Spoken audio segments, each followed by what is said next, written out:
শীতের সকালে একটু খিচুড়ির সঙ্গে আচার হলে সেটা যে কতটা খাবারের স্বাদ বাড়িয়ে দেয় সেটা কিন্তু বলার মতো না। সো হ্যালো ভিউয়ার্স, আসসালামু আলাইকুম। সবাই কেমন আছেন? আশা করছি সকলে অনেক বেশি ভালো আছেন। আমিও আপনাদের দয়ায় এবং আল্লাহর রহমতে অনেক ভালো আছি। আজকে আমি খুব সহজ উপায়ে আপনাদেরকে দেখিয়ে দিচ্ছি কিভাবে আমলকি দিয়ে আচার বানাতে হয়। আমলকিগুলো একটু ভালো করে সিদ্ধ করে নিয়েছিলাম, এতটাও সিদ্ধ করিনি যে এটা ছড়িয়ে যাবে, জাস্ট একটু ফেটে ফেটে গেলে এটা তুলে নিতে হবে। তারপরে এখানে সব ধরনের মশলা দিয়েছি, মশলা দিয়ে একটু লেবুর রস দিয়ে রসুন দিয়ে তারপরে আমলকিটাকে একটু হালকা করে ভেজে নিচ্ছিলাম। পাশাপাশি আপনাদেরকে বলে রাখি, আপনারা যারা নিয়মিত আমার ভিডিও দেখেন তারা অবশ্যই আমার ভিডিওতে একটি গঠনমূলক কমেন্ট করে যাবেন, যাতে আপনাদেরকেও আমি সাপোর্ট করতে পারি।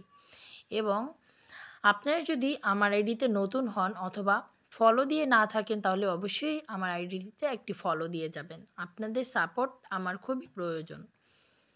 আমি চাই সবাই আমাকে সাপোর্ট করুক, আমিও আপনাদেরকে সাপোর্ট করি। আমরা একে অপরকে এগিয়ে নিয়ে যেতে পারলেই তাহলেই কিন্তু আমরা সফলতা অর্জন করতে পারবো। সো এইখানে কিন্তু ভিনেগার দিয়ে তেঁতুলটা ভিজিয়ে রেখেছিলাম, ওটা কিন্তু এর মধ্যে দিয়ে দিয়েছি। এটার কারণে আচারটা অনেক দিন পর্যন্ত সংরক্ষণ করা যাবে, সহজে নষ্ট হবে না।